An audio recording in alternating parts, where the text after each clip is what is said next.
Good day, viewers, and welcome to another fantastic edition of 360 Sport. It's been a scintillating weekend, and a lot of people have been saying so much as regards to the trending stories in the globe, especially the fact that sport is coming up on the rise as a result of a bit of ease and temporary movement across the globe.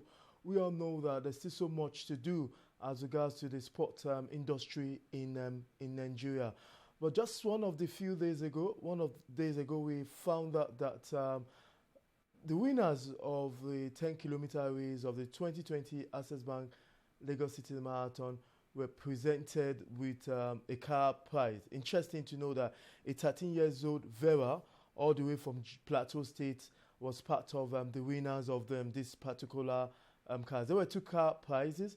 A car saloon also were given to the young man, also the 16 years old from Abeokuta Oyebode. So it's been an interesting moment, even under the street COVID-19 protocols. As you can see, everybody putting on the masks to make sure that they still keep in line with the pandemic's guidelines and everything that has to do with safety. So yes, before we give you some of the stories as regards to that, we'll be speaking to Mr. Solomon, who was also part of the delegations that were invited for the car presentation. And also, beyond the car presentation, we'll be looking at the 2021 Access Bank Lagos City Marathon and what perhaps people think was the cause of the delay in presenting the car prize to the winners.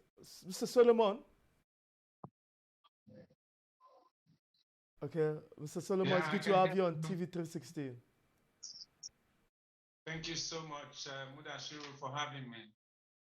You're part of the few invited sport journalists to the presentation of the car prizes. Can you give us your views about the overview of what happened some days ago and the message you can translate back to Nigerians and looking forward to the 2021 Access Bank Lagos City Marathon? Well, it was a long time in coming. 5 months is surely not a very good time to wait for a prize. But as I say, than never, because you understand that when delays of this nature take place, people will think that they want to be denied their legitimate rights. The winners in the 10 kilometers race won that fair and square.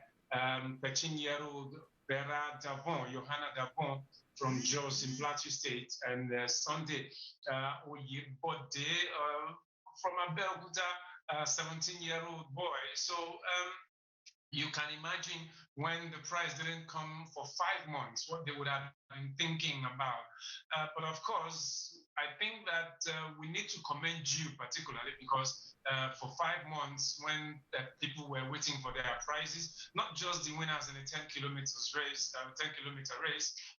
but also the winners in the regular professional race had complained, and you had carried that story.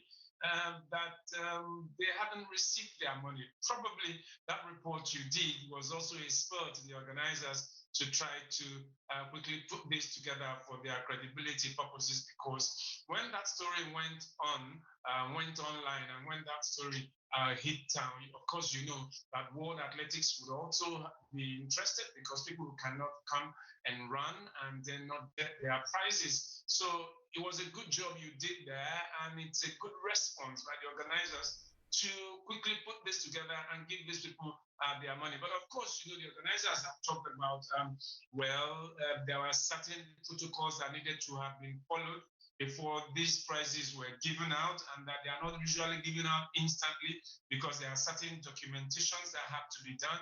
And then while they were preparing for that, you know, the marathon race took place just not long after the coronavirus outbreak occurred, you know, around the world, and it arrived in Nigeria later that month, and then everywhere was locked down.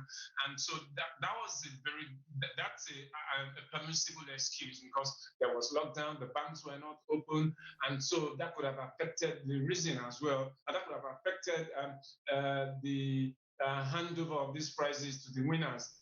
that's natural. That should be expected in force majeures of that nature. But it is good that they have done this. They have never failed to do it, even though it took 5 months long this time. They have never failed to present the prizes, and this is good as we look forward to next year's edition. Yeah, thank you very much. Talking about next year, the organizers have promised that there will be virtual marathon, that is an application that developing to ensure that all participants who has indicated interest can be anywhere across the globe to participate. And they also said that there will not be more than just 15,000 runners to keep in line with the COVID-19 guidelines. But we know the peculiarity with our people, the peculiarity with crowd control, the peculiarity with holding on to rules and regulation. Can you, from your own expert's point of view, how possible do you think the organizers can keep in touch or keep in line with these guidelines? Well, nobody ever thought that an epidemic or a pandemic of this nature would occur where the whole world would be shut down. So it's a force majeure. It's an abnormal situation. And then when you realize that things like this could occur, since it has occurred in our lifetime, because the last time a significant thing like this occurred was far back in 1918, 1920. Yes, we've had certain outbreaks at certain other times, but it's not been as widespread as this. And so when things like this occur and you realize that something like this could happen anytime, things beyond your control, then you must put in place what you call alternative plans. Plan A, which is how the race should go. It probably will have your 100,000 people, whether for the 42-kilometer race or for the 2-kilometer the professional race, or for the fun race, which is just 10 kilometers for family and for recreative purposes. Then you have a plan B, then you have a plan C, then you have a plan D. So you have to be forward-looking, because these plans, A, B, C, D, or whatever plan it will have to take place assuming that the coronavirus situation does not leave us until February, March next year, when this race will come up again.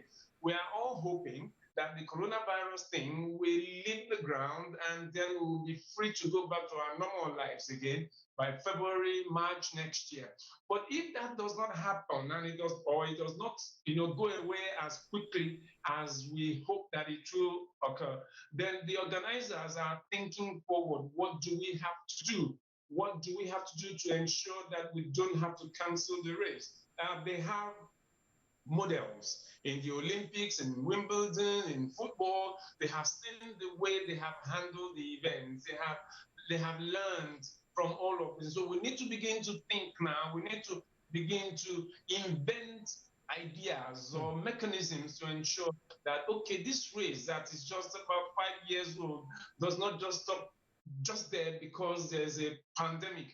What alternative plans could we build to ensure that the race continues? So these plans are coming assuming the coronavirus does not go away, assuming that the coronavirus does not go away as quickly as it should go. Now, that will be interesting.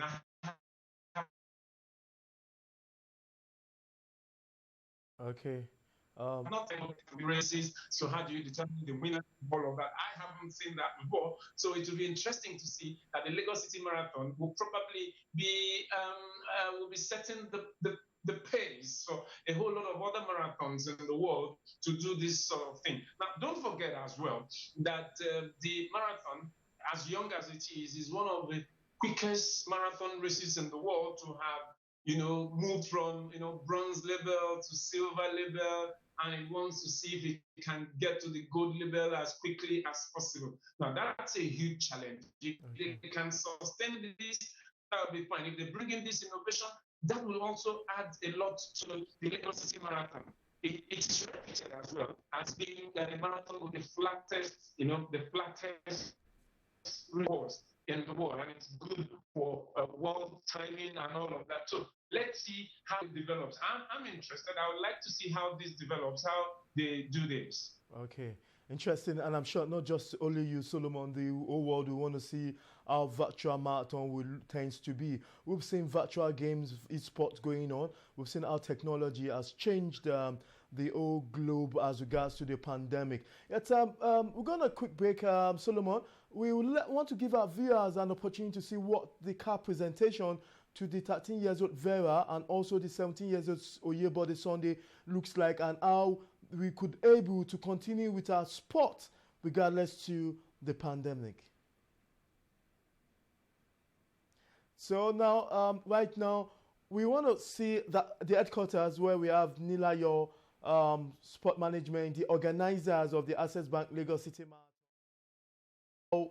We kept to the old protocols of COVID-19 and how the car presentation. We spoke with Bukola Olakpade and also had the opportunity of talking to the brand manager of the event, and not forgetting the 13 years old girl VERA who are taking her car back to Jos.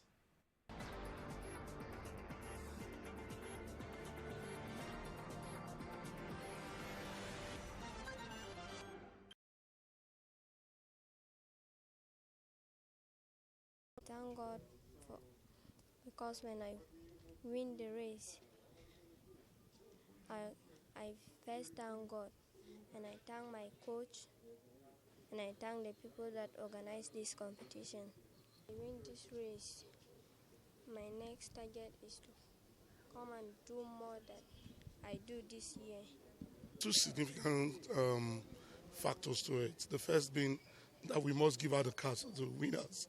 That's extremely important, and that has been done. And the second one being that our sponsors must have the confidence that when we say we get things from them to give onto winners, that is shown in terms of visibility for the sponsors.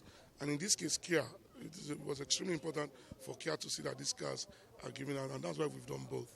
Keeping the promise of giving to the winners and also ensuring that we cater for the sponsors. The purpose of presenting this car to them, to represent the Access Bank Lagos City Marathon brand wherever they are. So they should represent the brand wherever they drive the car to. They should always keep in mind that the car is from the Access Bank Lagos City Marathon, and that's the most important part of it.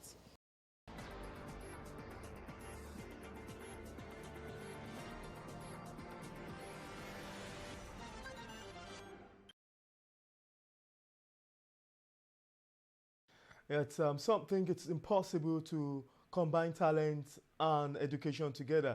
And that's what we saw, those two young lads who came on, one from the Oyebode Sunday from Abeokuta, VERA from Jos, that's Plateau State, where she drove in the company of her father and her mother back to the coal city. It's something like a new dawn has been trending, and we realized that the policy, a lot of people have been talking about the sport policy for some time, and the sport minister has brought what we call the national sport industry sport policy. I'm still having Solomon in the house. Solomon? Yes, thank you for keeping staying tuned to us. We look at the sport industry policy that was the draft committees just submitted to the Minister of Sport. What do you think will be the impact? Because a lot of people say this is just going to be like the norms from the past. How convinced are you as a stakeholder in this that this will really change the life of athletes, the welfare of every stakeholders in sport? And what does that policy entails? Well, I cannot say at this point that I have a lot of faith in what the policy contains, because this is not the first time that we're putting together a document. We have so many documents for sports in Nigeria. Do not forget that a little over 4 years ago, when Solomon Dalong took over as a sports minister, he brought together a committee, and he called it the Sports Reform Committee. And then it was the document that was produced by that Sports Reform Committee that had the likes of Godwin Kienka, the legendary Godwin Kienka, legendary Shegun Odegbami, Mary Onyali, and all of the rest of them were part of that committee, which came up with a document about what we need to do to change sports in Nigeria. The minister also tried to implement about 50% of that report, and that created a lot of problems in a way. For the first time, the first step was that officials of the ministry should not be allowed, government officials should not be allowed on the boards of the sports federations, which was a big plus at that time. But before the Sports Reform Committee, we've had several committees for sports policy. There is a subsistence sports policy document, 2009, and nobody is talking about that. There have been sports policy documents before this time, during the days of Isaac Akioye, Abraham Odia. You know, these guys have come up with sports policy documents for Nigeria before. Now, the one in 2009 talked about what is this sports policy, this new sports policy? What is it going to bring up different from what the ones you had during the times of Isaac Akioye or Abraham Odia, or the ones you have during the time of Awoture Eleyae, or the ones you have, or the one in 2009 that was written? So what do we have in this new policy that is different, that will be different from the ones we've had in the past? And how come that the policy documents that we have produced for sports in the past, that we have not even bothered in executing them? Which sports policies did we have when we produced the likes of Yusuf Ali as African champion from secondary school? What policy did we have when we produced the likes of Olapade Adenike from Aladura secondary school in Ilorin? What policy did we have when we got Chioma Ajunwa from a secondary school in Mbise there, where she was training as a footballer and as an athlete? We played in the first Falcons team to the first World Cup for Nigeria, and was the first person in the 100 meters to beat Mary Onyali inside the member of the national stadium. What sports policy did we have when we produced Daniel Effiong, Osmond, and David Sinezima? What sports policy did we have when we had the likes of Deji Aliu and the rest of them, you know, Palila Togunkoya? Now, let me explain something to you. You are talking about a sports policy that is intended to develop talents from the grassroots, and then that is also able, in another breath, to turn out professional manpower in sports. Now, the problem we have in this country is like we like telling ourselves lies. We want to forget the past, and then we want to build something new. What will the righteous do when the foundation is broken? Yeah, let me come in here,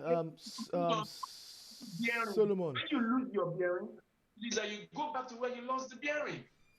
Okay, let me come in here, Solomon. They said the policy is going to trigger the 3 P's and 1 I's. The 3 P's in terms, the 3 I's and 1 P: infrastructure, incentive, the P's and the policy of that. So it is meant for the infrastructure and incentive and all that.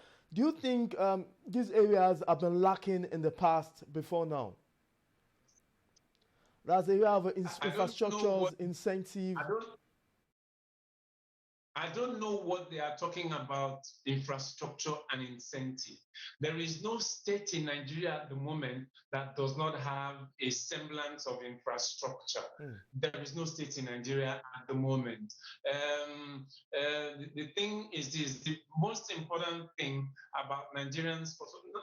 Well, before I go to the most important thing, do you realize that the responsibility for building local sports infrastructure for sports development is the job of the city council?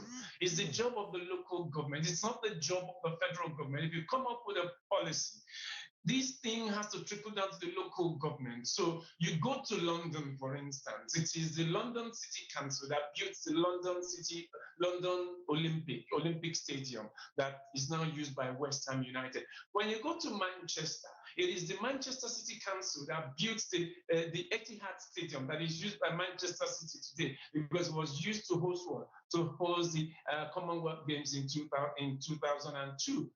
So what is it that we are doing here? We wait for the federal government to build the MKO Abiola National Stadium in Abuja. We wait for the federal government to build the National Stadium in Lagos. We wait for the federal government to build the stadium in Enugu. Now, let me tell you something. Do you realize that when Nigeria was a federation at the regional level, the regional government built the Liberty Stadium, now Obafemi Awolowo Stadium in Ibadan. And that was where the first night football was played in the whole of Africa. The Eastern government built what you have there as Nnamdi Azikiwe Stadium. The Northern government built what you have as the Ahmadu Bello Stadium. Those were not built by federal government. Local governments, state governments have a responsibility to build their infrastructures in their own places. So what is it exactly we're going to do? The English Premier League, the Nigeria Professional Football League started the Premier League before the English started their own Premier League in 1992, but they have surpassed us. So look, let me explain something to you. The problem with sports started in 1990 to 1991. Okay, yeah. Let's look at the policy again, and if there's any area you think that needs to be addressed, regardless to the sport industry policy, what areas do you think need the topmost priority in terms of revamping the sport industry for the country? The sports industry. Yeah, in 2 minutes, our time. The sports industry anywhere in the world is driven by the private sector. As long as the government desires to be at the commanding height of sports in Nigeria, sports will not prosper. The entertainment industry is prospering because it is not government that is running it.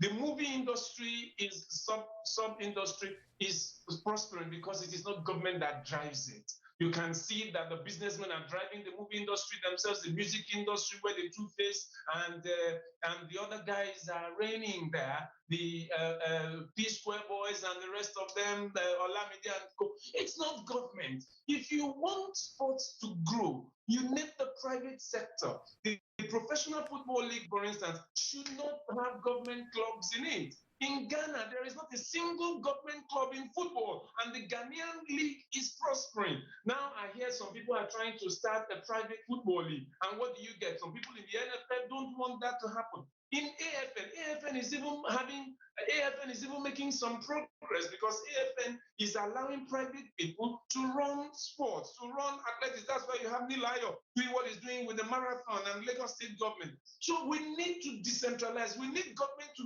get off these things and allow private people invest the money because it is private capital that grows sports. Yes, thank you very much, Solomon.